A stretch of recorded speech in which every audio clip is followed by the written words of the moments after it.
Good day, ma'am. I am Chris GP Sumampong, BSB HRM2I. So this time, I'm going to discuss about the history of indigenous arts in the Philippines from pre-colonial period to present. So pre-colonial or pre-conquest period in 900 to 1521.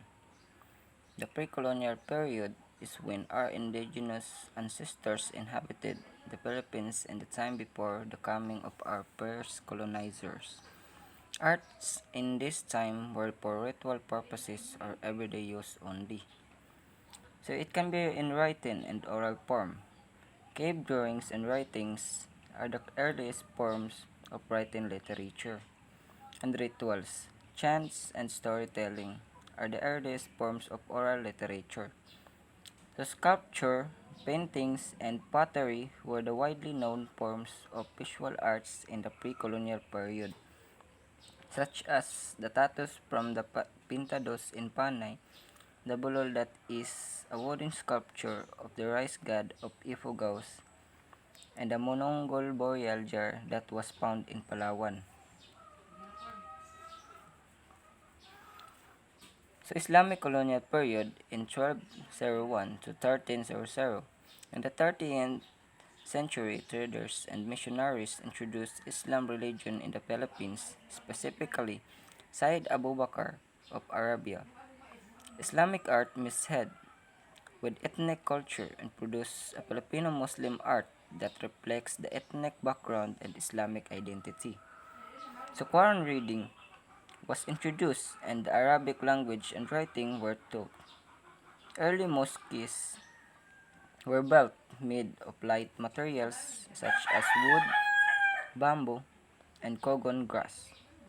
The traditional art form of this era was known as oki. It uses geometric and floral artwork. One popular motif of this art form is the use of imagery of a dragon or serpent. So Spanish colonial period in 1521 to 1898.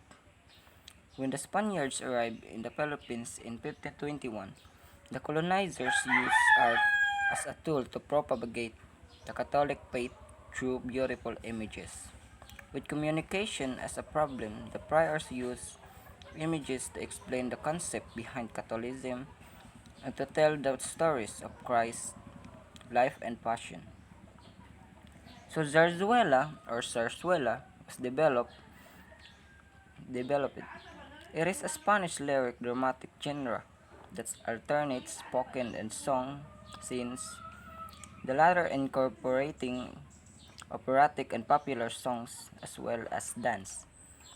Another is the popularly known Easter pageant, Sinaculo, or the Passion play that is a dramatic presentation depicting the passion of Jesus Christ. So his trial, suffering, and death. It is a traditional part of Lent in several Christian denominations, particularly in the Catholic tradition. Lastly, the Comedia that was created by Spanish priest in 1637. It is a play written to dramatize the recent capture by a Christian Filipino army of an Islamic stronghold. It has different versions, which are the Moro-Moro of the Tagalogs and the Aragao or Arakyu of Nueva Ecija. So American colonial period in 1898 to 1940. The American colonial period was classical in nature, and the artworks are in neoclassical and modern form. One of their greatest contributions to the Philippines is the educational system. So all architectural designs are classical in nature, including art, deco design on buildings and houses. City planning was a huge step in the development of Manila, where major buildings are neoclassical in designs, the same designs used in Washington. During this time, Daniel Burnham commissioned to design Manila and Baguio, while William Parsons implemented the Burnham plans. Japanese colonial period in 1942 to 1945. The arrival of the Japanese caused tremendous fear, hardships, and suffering among the Filipinos. The Filipino way of life was greatly affected during the Japanese period. So the Filipinos lost their freedom of speech and expression. The development of art was also stopped, resulting in being the dark period of Philippine history. It is also during this period where modern art slowly penetrating the art world. Most of the artworks depict the sentiments of artists during the war. Modern artists emerged, such as Victorio Edel's together with Carlos Francisco and Galo Hernandez, who were considered as the triumvirates that pioneered modern arts in the country. So 70s to contemporary period in 1970. In this time, culture and art became highlighted during the Marcos regime, when Imelda Marcos thought of having a home for the arts and the cultural center of the Philippines was built. Contemporary art mirrors contemporary culture and society, offering the general audience rich resources to consider current ideas and rethink the familiar. The artwork of contemporary artists is a dynamic combination of materials, methods, concepts, and subjects that challenges traditional boundaries and defies easy definition. Diverse and eclectic contemporary art is distinguished by the very lack of a uniform organizing principle, ideology, or ism.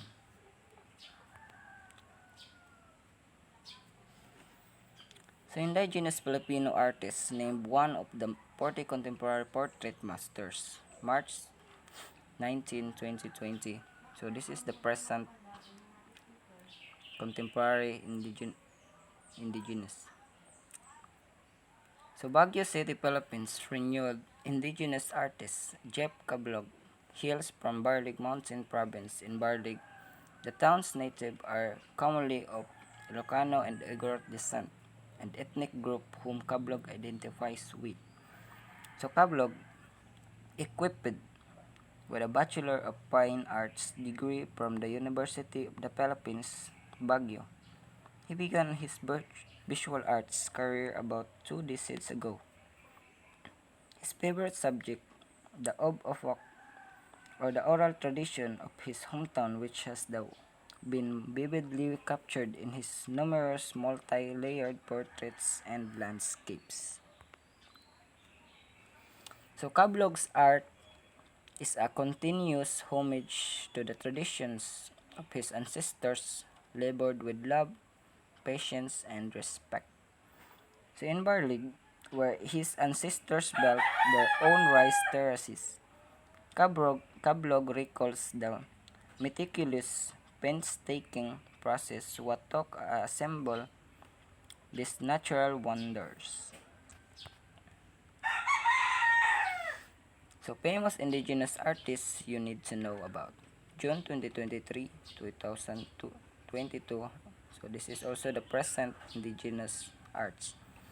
So Eli Anapor, indigenous artist, rose to fame with recent changes in the understanding of art and its histories removed from the Eurocentric perspective.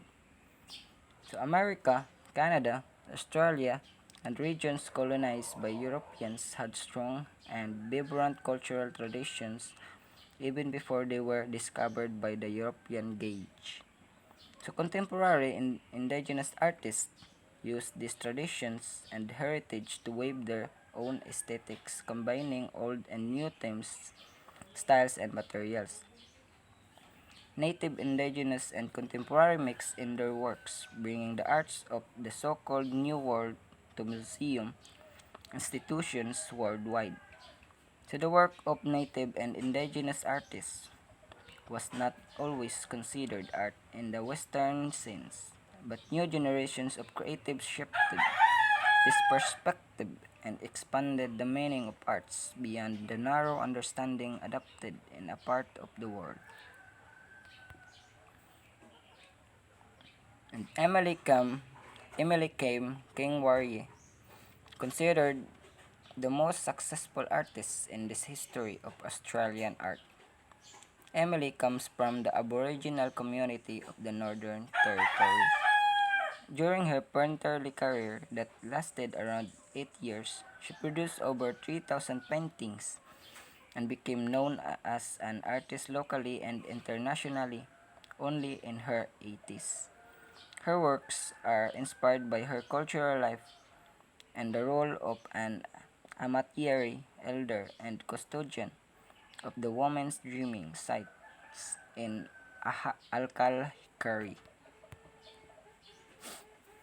So Norval Morrissey, considered the Mishomis or a grandfather of contemporary Indigenous native art in Canada. So Norval Morrissey, also the creator of the Woodland School of Art and member of the Indian Group of Seven.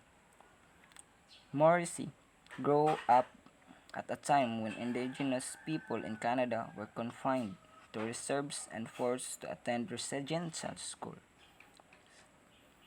The operation of the Indigenous community also included the ban on practicing traditional ceremonies.